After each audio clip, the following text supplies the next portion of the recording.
Bonjour à tous, bienvenue dans l'autre direct pour la première émission de cette nouvelle saison.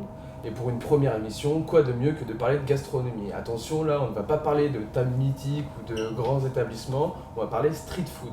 Et plus précisément le Lyon Street Food Festival qui aura lieu les 23, 24 et 25 septembre prochains au Subsistance.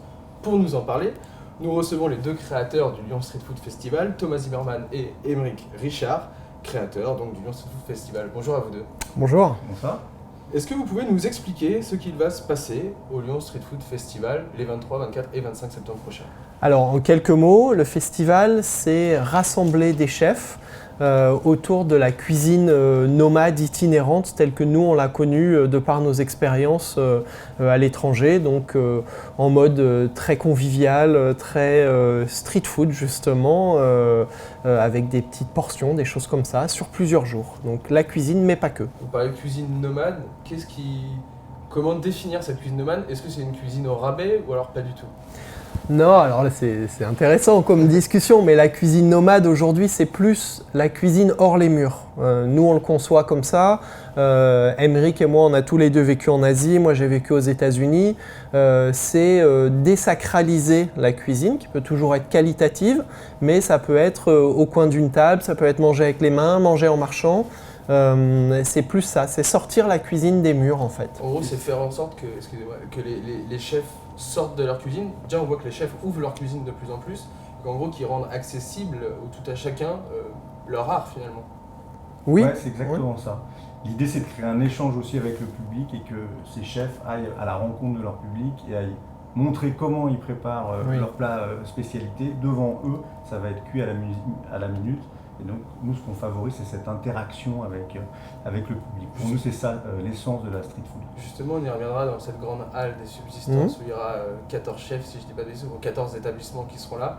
Mais avant ça, vous avez choisi Hong Kong, justement, comme pays oui. Je ne sais pas, mais... Alors en fait c'est un petit clin d'œil parce qu'aujourd'hui Lyon est reconnue comme la capitale mondiale ou une des grandes capitales de la gastronomie.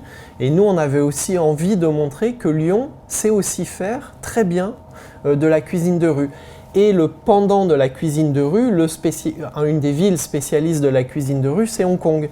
Donc le clin d'œil est double, c'est à la fois faire résonance à Lyon et Hong Kong, et aussi parce que tout simplement c'est une ville dans laquelle tous les deux on a vécu dans d'autres vies, et que la fameuse cuisine ouverte où on s'assoit sur des tabourets presque à même le sol, les fameux night market asiatiques pour ceux qui connaissent, où on voit les personnes qui cuisinent au wok devant vous et vous commandez votre plat de nouilles sautées. Comme ça. Justement, je parlais de cette grande halle où il y aura 14 établissements qui seront là. Vont se côtoyer des chefs très jeunes, Mathieu Rostin-Tallard du Café Sillon, l'équipe de la bijouterie qui est en bas des pentes. Mais il y aura aussi, que je dise pas de bêtises, Mathieu Vianney, merde, Brasier, tout à fait. Je voulais pas écorcher son nom, ou encore Joseph Violat, Daniel et Denise. Donc c'est vraiment aussi deux écoles, des générations qui vont aussi être ensemble, mais dans le même but finalement. Bah en fait, l'idée à propos de ce festival, c'était d'aller voir toutes les catégories de chefs, leur dire est-ce que vous avez envie de sortir de vos cuisines, est-ce que vous avez envie de vous confronter à ce mode street food en demi-portion, puisque toutes les barquettes seront entre 4 et 5 euros. Donc de rentrer dans ce format-là pour permettre à chaque personne qui veut manger d'aller dans 2-3 stands à la place. Et donc, oui. Est-ce que vous savez quel genre de cuisine ils vont faire? Est-ce que vous connaissez déjà les plats? Ouais. On veut garder un petit peu la primeur pour nos festivaliers, mais en tout cas, ce sera beaucoup de plats un peu uniques et tous ils se cassent un peu la tête pour aller sortir quelque chose de vraiment un peu exceptionnel. On peut vous dire que Mathieu Vianney fera un foie gras poêlé aux agrumes du Japon en cuisson minute, mais il y aura beaucoup d'autres choses et beaucoup d'autres thématiques. Il y aura évidemment un gros tiers de la programmation qui sera sur cette thématique Hong Kong, mais plein d'autres plats. Et donc l'idée c'est d'avoir un petit tour du monde des saveurs avec beaucoup de variétés. Donc là on a parlé de cette halle, il va sûrement y avoir aussi beaucoup d'autres choses durant ces 3 jours, des concerts, des événements de danse. Est-ce que vous pouvez expliquer brièvement, faire un petit tour d'horizon de ce qui va se passer pendant ces 3 jours? Ouais, alors ce qui est important, je pense que c'est aussi toute l'ambition du festival. On voulait parler nourriture, on voulait ramener de la convivialité, mais on veut aussi amener de la culture. Et donc sur cet événement, on est en coproduction avec les Subsistances, puisque quand on s'est mis en quête d'un lieu pouvant être en intérieur, en extérieur, on a fait le tour un petit peu à Lyon et on s'est aperçu, on a visé effectivement les Subsistances. Et eux amènent toute une partie culture avec ce qu'on appelle les cours à 10 minutes.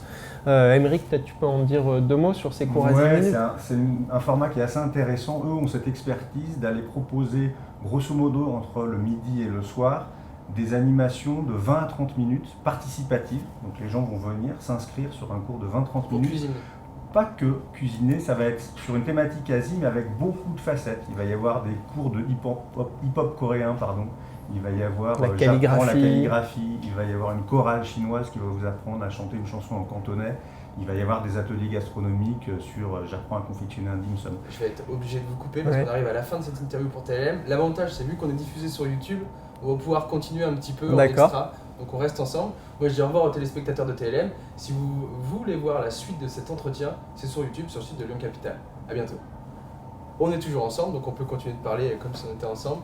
Vous disiez justement ces cours ou 30 minutes où on pourra venir apprendre plein de disciplines différentes finalement. Ouais, c'est ça. En fait, il va y avoir une trentaine de cours répartis le samedi et le dimanche avec beaucoup d'intervenants d'horizons assez différents. L'objectif, c'est que le public arrive, s'inscrive en dernière minute à un cours et aille apprendre à danser le hip-hop coréen pendant une demi-heure avec une spécialiste de cette danse sur un espace des Subsistances. À la fin de ce cours, aille sur un cours de... j'apprends les dim sum avec un autre professeur, etc. etc. Il y aura plein de choses. Donc ça, on a la dimension, il y a plein d'autres dimensions. Il y a la musique, Émeric est passionné de musique, encore plus que moi. L'idée, on a fait venir des groupes internationaux, on fait venir un groupe de Brooklyn, on fait venir un groupe d'Autriche, pour toujours pareil dans cette optique un petit peu festive. Et peut-être une dimension qui est importante aussi, c'est que le public devient plus mature, on pense aussi aux familles. Donc on va avoir une mini-ferme pour les enfants. L'idée c'est venez avec les poussettes, venez avec vos jeunes enfants. Des grandes tablées, c'est convivial comme aux États-Unis où quand moi je naviguais dans les food courts, où à la fin de la journée on se retrouve avec ses collègues, on va prendre une bière, on retrouve ses copains, etc., etc. C'est très très convivial et c'est ça qu'on veut. Dernière question. Là, vous allez mettre en place une sorte de food court, comme vous disiez, au milieu du hall des Subsistances.